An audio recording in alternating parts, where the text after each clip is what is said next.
Bismillahirrahmanirrahim. Assalamualaikum warahmatullahi wabarakatuh. Shalom. Om Swastiastu, Namo Buddhaya, salam kebajikan.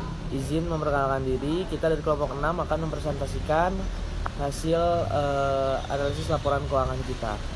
Yang pertama, anggota kita ada Amelia Putri, ada Nur Fatoni, ada Amelia Octaviani, ada Candy Sidik Pratama, ada Elsa Salsabila, dan terakhir ada saya sendiri. Rumusan masalah. Yang pertama, bagaimana cara menganalisis rasio likuiditas dalam perusahaan bisnis dan non-bisnis.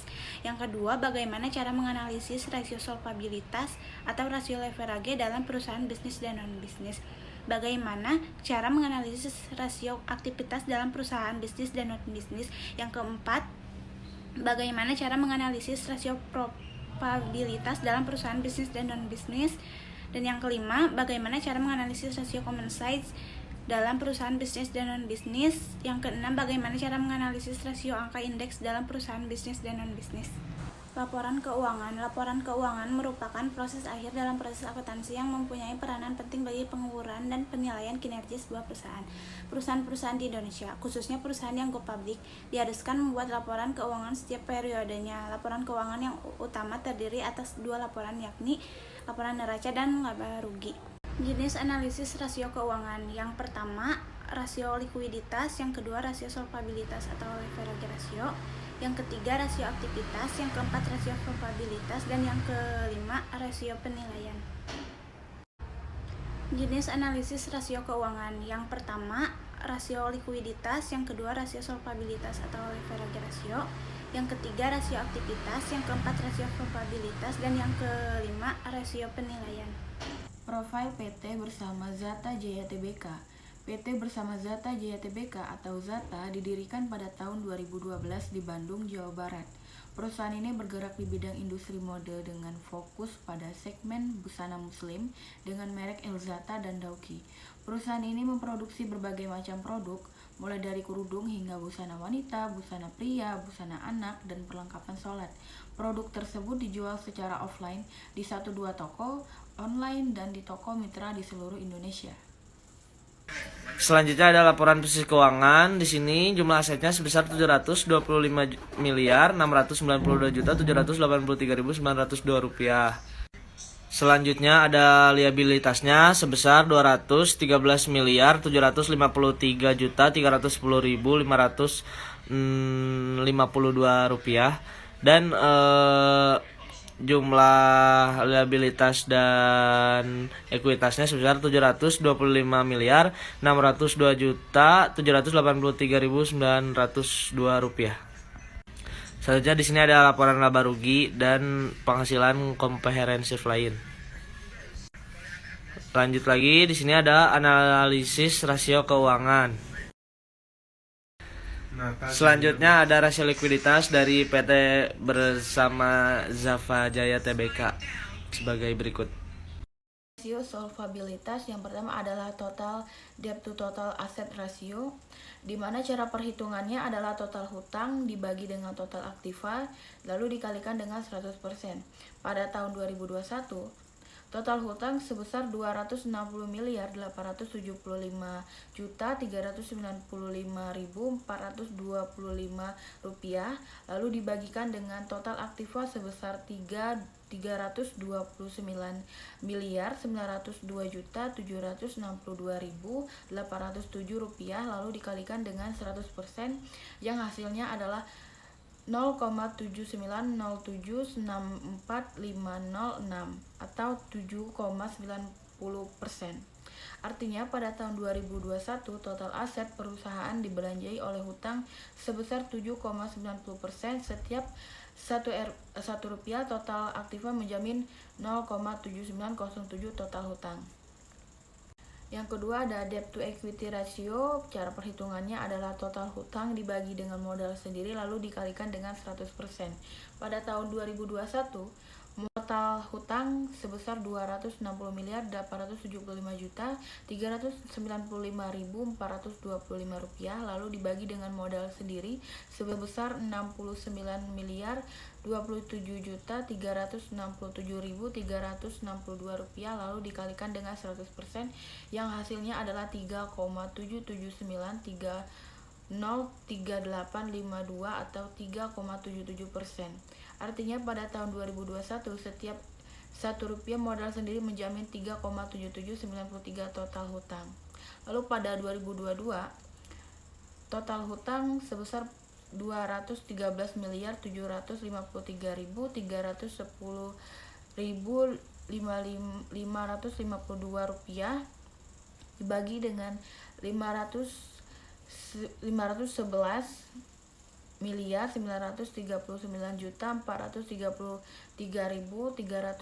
rupiah dikalikan dengan 100% sebesar hasilnya sebesar 0,417536.294 atau 4,17%. Lalu yang ketiga ada time interest earning ratio. Cara perhitungannya adalah laba sebelum bunga dan pajak dibagi dengan beban bunga lalu dikalikan dengan 100%.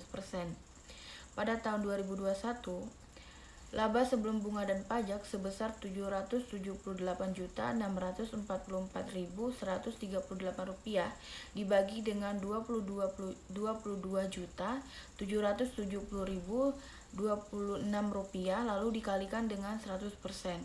Yang artinya pada tahun 2021 setiap Rp1 modal sendiri menjamin 3,4196 total hutang.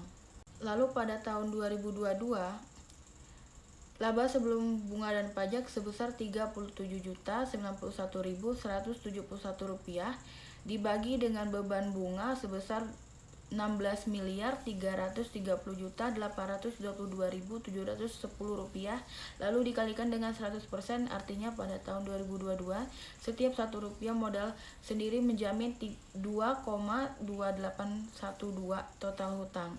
Lalu yang keempat ada long term debt ratio. Cara perhitungannya hutang jangka panjang dibagi dengan modal sendiri dikalikan dengan 100%. Pada tahun 2021 hutang jangka panjang sebesar 14 miliar 261 juta 30.769 rupiah dibagi dengan modal sendiri sebesar 69 miliar 27 juta 360.382 rupiah dikalikan dengan 100%, hasilnya adalah 0,206599661 atau 2,65%. Artinya pada tahun 2021 modal perusahaan dibelanjai oleh hutang jangka panjang sebesar 2,65%. Pada tahun 2022 hutang jangka panjang sebesar 156 miliar 686 juta 492.263 rupiah bagi dengan 511 miliar 939 juta 473.350 rupiah dikali dengan 100%, hasilnya sebesar 0,306064486 atau 3,60%. Artinya pada tahun 2022 modal perusahaan dibelanjai oleh hutang jangka panjang sebesar 3,60%. Saya Melia Putri dengan NIM akhir 313 akan menjelaskan rasio aktivitas. Rasio aktivitas di sini ada receivable turnover. Receivable turnover yaitu penjualan dibagi piutang rata-rata. Tahun 2021 memiliki receivable turnover 9,61640173 kali, yang artinya pada tahun 2021 pengumpulan piutang selama setahun berputarnya sebanyak 9,6164 kali. Dan di tahun 2022 ada 8,099445111 kali, yang artinya pada tahun 2022 pengumpulan piutang selama setahun berputar sebanyak 8,0994 kali. Selanjutnya ada average receivable collection period, yaitu piutang rata-rata dikali 360 dibagi penjualan. Pada tahun 2021 bernilai 37,43604141 kali. Yang artinya pada tahun 2021 rata-rata piutang tertagih adalah setiap 37,4360 kali. Pada tahun 2022 yaitu 44,44748931 kali.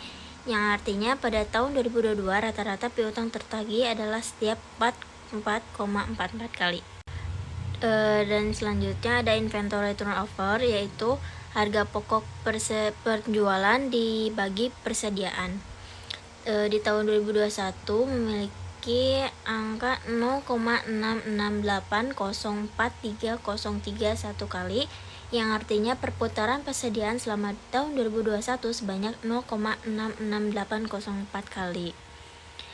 Dan di tahun 2022 memiliki angka 0,342917802 kali, yang artinya perputaran persediaan selama tahun 2022 sebanyak 0,34291 kali. Dan yang terakhir ada average day inventory. Average day inventory yaitu rata-rata persediaan dikali 360 harga pokok penjualan. Tahun 2021 yaitu ada 5388741 hari. Yang artinya pada tahun 2021 persediaan bahan baku disimpan di gudang selama 538,8874 hari sebelum dijual. Dan yang tahun 2022 yaitu bernilai 1,049814264 hari, yang artinya pada tahun 2022 persediaan bahan baku disimpan di gudang selama 1,049,814 hari sebelum dijual. Di sini dengan saya Candy, saya akan menjelaskan tentang yaitu working capital turnover. Untuk rumusnya, untuk rumus working capital turnover adalah penjualan dibagi aktiva lancar dikurang hutang lancar. Untuk tahun 2021 penjualannya ada sebesar 176.252.355.914 rupiah, yaitu dibagi dengan aktiva lancar yang sebesar 165.382.089.402 rupiah, dikurangi hutang lancar sebesar 246.614.364.656 rupiah, yaitu yang dimana hasilnya ditemukan 125,2077.038. Artinya pada tahun 2021 modal kerja berputar sebanyak 125,2077 kali selama setahun. Untuk tahun 2022-nya penjualannya ada 194.958.239.203 rupiah, dibagi aktiva lancar sebesar 450.838.923.139 rupiah, dikurang hutang lancar 57.668.818.289 rupiah, di mana hasilnya ditemukan 48,7673.4441 kali. Artinya pada tahun 2022 modal kerja berputar sebanyak 48,76 kali selama setahun. Untuk selanjutnya ada total asset turnover. Untuk rumusnya sendiri adalah penjualan dibagi total aset. Untuk tahun 2021 itu ada sebesar 176.252.035.914 rupiah, dibagi total aset sebesar 329.902.762.807 rupiah, yang dimana hasilnya ditemukan 0,5342545 kali. Artinya pada tahun 2022 berputar aktiva selama 1 tahun sebanyak 0,534 kali. Untuk yang tahun 2022 untuk penjualannya sendiri itu ada sebanyak 144.958.239.203 rupiah, dibagi total aset sebesar miliar 692 juta 783 rupiah 902 rupiah. Di mana hasilnya ditemukan 0,268651202 kali. Artinya pada tahun 2019 perputaran aktiva selama 1 tahun sebanyak 0,2686 kali. Untuk selanjutnya ada fixed asset turnover. Fixed asset turnover sendiri rumusnya ada penjualan dibagi aktiva tetap. Untuk tahun 2021 untuk penjualannya sendiri ada 176 miliar 252 juta 35.914 rupiah dibagi aktiva tetap sebesar 164 miliar 520 juta 673.405 rupiah, yaitu di mana hasilnya ditemukan 1,713. Artinya pada tahun 2021 aktiva tetap berputar selama setahun sebanyak 1,713 kali. Untuk tahun 2022 sendiri untuk penjualannya di sini ada sebesar 194 miliar 958 juta 239.203 rupiah dibagi aktiva tetapnya sebanyak 268 miliar 853 juta 860.763 rupiah, yang dimana hasilnya di sendiri itu ada 0,7252. Artinya pada tahun 2022 aktiva tetap berputar selama setahun sebanyak 0,7252 kali. Assalamualaikum warahmatullahi wabarakatuh. Izin perkenalkan diri, nama saya Nur Fatwani Abdul Hajam dengan NIM akhir 314. Di sini saya akan menjelaskan rasio profitabilitas dari PT Atmajaya bersama TBK. Baik, pada rasio profitabilitas ini ada gross profit margin. Gross profit margin memiliki rumus laba kotor dibagi penjualan dikali 100%, sehingga pada tahun 2021 81 miliar 749 juta 117.216 dibagi dengan 176 miliar 252 juta 35.914 dikali 100%, yang hasilnya adalah 0,46381942 atau dibulatkan menjadi 46,38%. Artinya pada tahun 2021 setiap 1 rupiah penjualan menghasilkan keuntungan sebesar 0,4638 rupiah.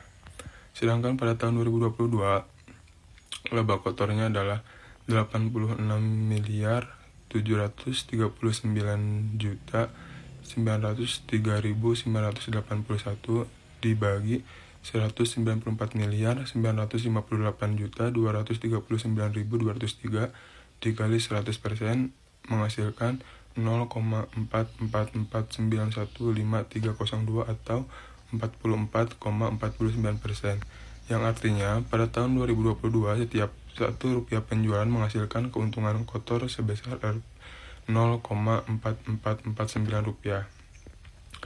Selanjutnya ada operating profit margin. Operating profit margin ini memiliki rumus EBIT dibagi penjualan dikali 100%. Pada tahun 2021, EBIT-nya sebesar 778.644.138 dibagi dengan penjualan sebesar 176 miliar 252 juta 35.914 dikali 100%, yang hasilnya 4,41778805 atau 4,41%. Artinya pada tahun 2021 setiap rupiah penjualan menghasilkan 4,4117 rupiah laba sebelum bunga dan pajak. Sedangkan pada tahun 2022 EBIT-nya adalah 37.091.171 dibagi penjualan sebesar 194 miliar 958 juta 239.203 dikali 100% menghasilkan 1,9025187773 atau 1,90%. Artinya pada tahun 2022 setiap 1 rupiah penjualan menghasilkan 1,9025 rupiah laba sebelum bunga dan pajak. Baik, selanjutnya ada net profit margin. Net profit margin ini memiliki rumus EAT dibagi penjualan dikali 100%. Pada tahun 2021, EAT-nya sebesar 347.123.658 dibagi 176.252.35.914 dikali 100%. Hasilnya adalah 1,969437182 atau 1,96%. Artinya, pada tahun 2021 setiap Rp1 penjualan menghasilkan Rp1,9694 laba setelah pajak. Pada tahun 2022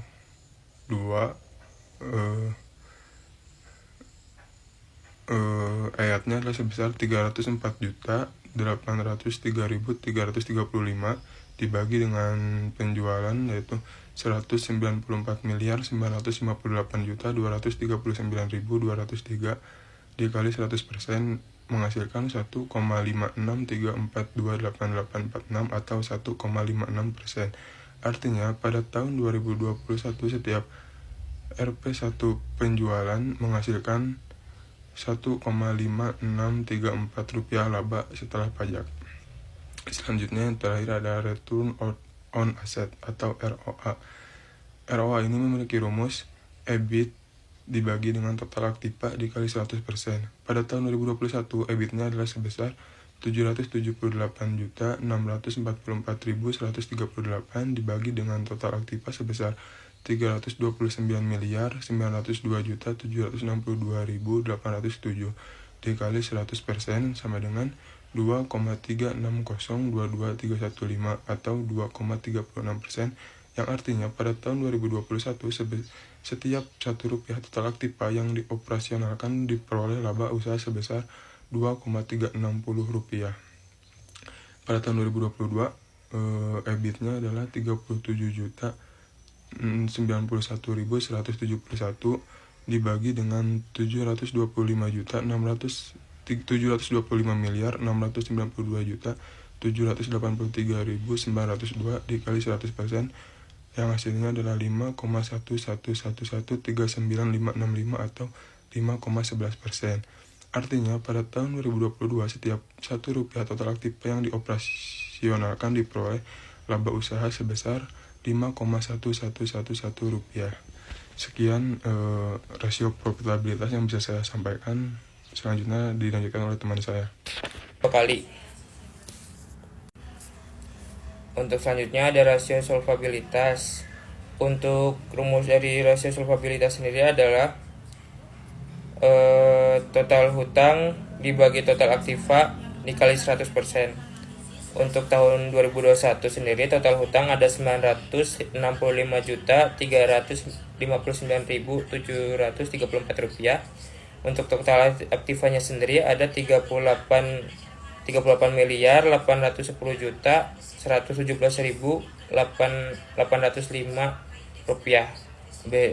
Terus dikali 100%, di mana hasilnya sendiri ada 0,024873919 atau 2,48%. Artinya pada tahun 2021 total aset perusahaan dibelanjai oleh hutang sebesar 7,90%. Setiap Rp1 total aktiva menjamin Rp0,0248 total hutang. Untuk tahun 2002 sendiri total hutangnya di situ ada 1.328.555.616 rupiah dan dibagi total aktiva, di mana total aktivanya sendiri di situ ada 47.734.361.689 rupiah dikali 100%, di mana di situ ada hasilnya 0,027832269 atau 2,78%. Artinya pada tahun 2022 total aset perusahaan dibelanjai oleh hutang sebesar 28,39%. Setiap Rp1 total aktiva menjamin Rp0,0278 total hutang. Untuk selanjutnya ada analisis common size dan angka indeks. Di sini ada analisis common size Yayasan Sekolah Tinggi Islamiyah. Bisa kita lihat sendiri di situ. Untuk selanjutnya di sini ada analisis angka indeks dari Yayasan Sekolah Islamiyah.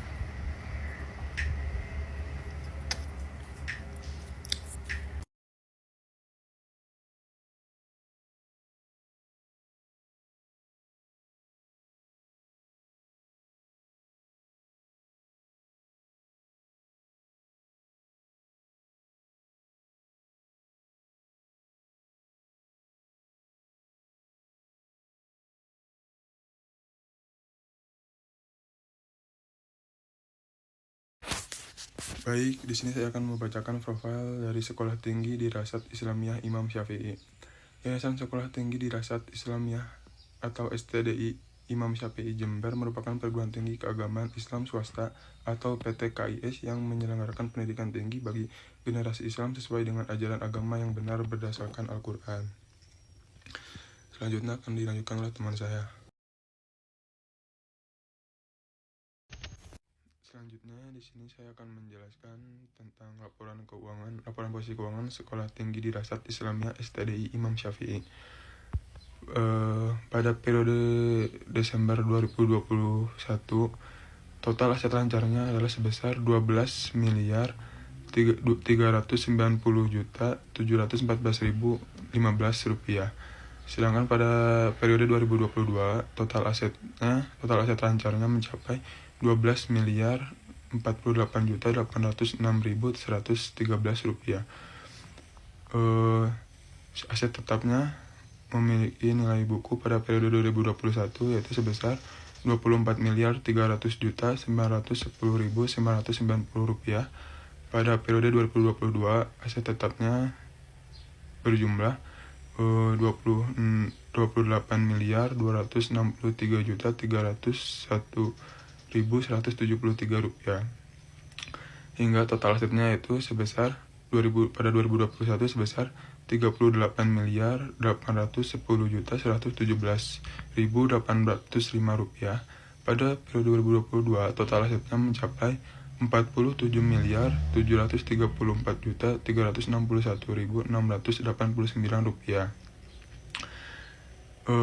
Liabilitas dan aset neto Sekolah Tinggi Dirasat Islamiyah pada periode 2021, total liabilitasnya mencapai 965.359.734 rupiah. Sedangkan pada periode 2022, total liabilitasnya adalah 1 miliar 328.555.615 rupiah. Sehingga apabila dijumlahkan total liabilitas dan aset neto STDI ini pada 2021 yaitu sebesar 38 miliar 810.117.805 rupiah. Sedangkan pada periode 2022 total liabilitas dan aset netonya adalah sejumlah 47 miliar 734.361.689 rupiah. Sekian yang bisa saya sampaikan, terima kasih. Selanjutnya ada analisis rasio keuangan. Selanjutnya ada rasio likuiditas. Yang pertama current ratio. Current ratio yaitu aktiva lancar dibagi utang lancar dikali 100%. Yang artinya pada tahun 2021 setiap Rp1 hutang lancar akan dijamin oleh 12,8353 aktiva lancar. Dan di tahun 2022 yaitu artinya pada tahun 2022 setiap Rp1 hutang lancar akan dijamin oleh 9,0691 aktiva lancar. Quit ratio, cara perhitungannya adalah aktiva lancar dikurang persediaan, lalu dibagi dengan hutang lancar, lalu dikalikan dengan 100%. Pada tahun 2021, aktiva lancar sebesar 12 miliar 390.714.015 rupiah. Lalu dikurang dengan persediaan, karena persediaan tidak ada jadi dianggap 0. Lalu dibagi dengan hutang lancar sebesar Rp965.359.734 dikali dengan 100% sebesar 12,835337 atau 12,8%. Artinya pada tahun 2021 setiap Rp1 hutang lancar akan dijamin oleh 12,8353 aktiva yang paling lancar. Cash ratio, cara perhitungannya adalah kas ditambah surat berharga lalu dibagi dengan hutang lancar lalu dikalikan dengan 100%.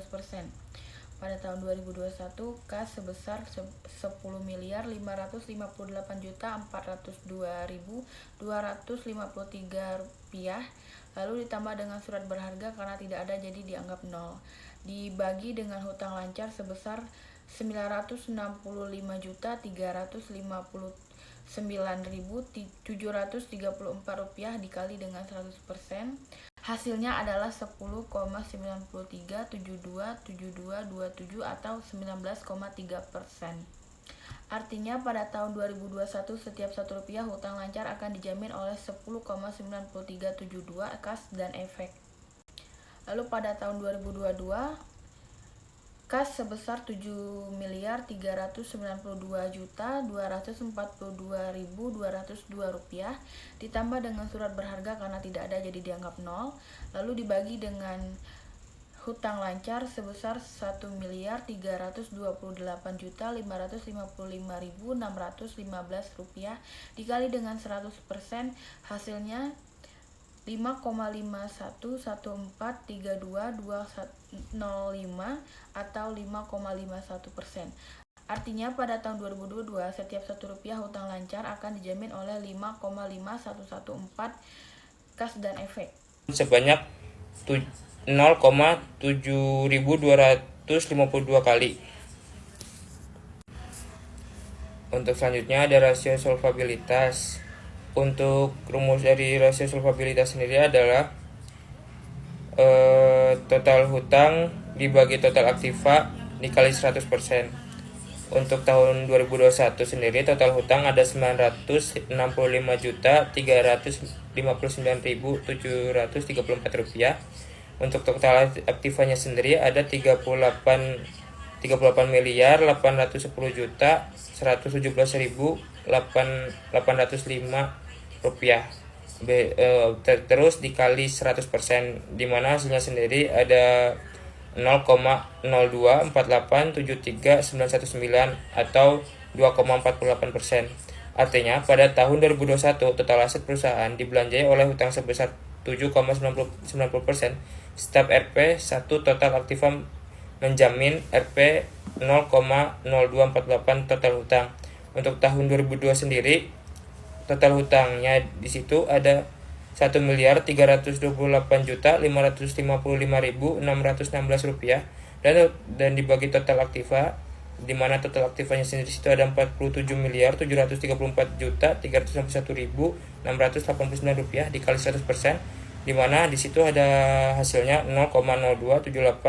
0,027832269 atau 2,78%. Artinya pada tahun 2022 total aset perusahaan dibelanjai oleh hutang sebesar 28,39%. Setiap Rp 1 total aktiva menjamin Rp 0,0278 total hutang. Untuk selanjutnya ada analisis common size dan angka indeks. Di sini ada analisis common size Yayasan Sekolah Tinggi Islamiyah. Bisa kita lihat sendiri di situ. Untuk selanjutnya di sini ada analisis angka indeks dari Yayasan Sekolah Islamiyah.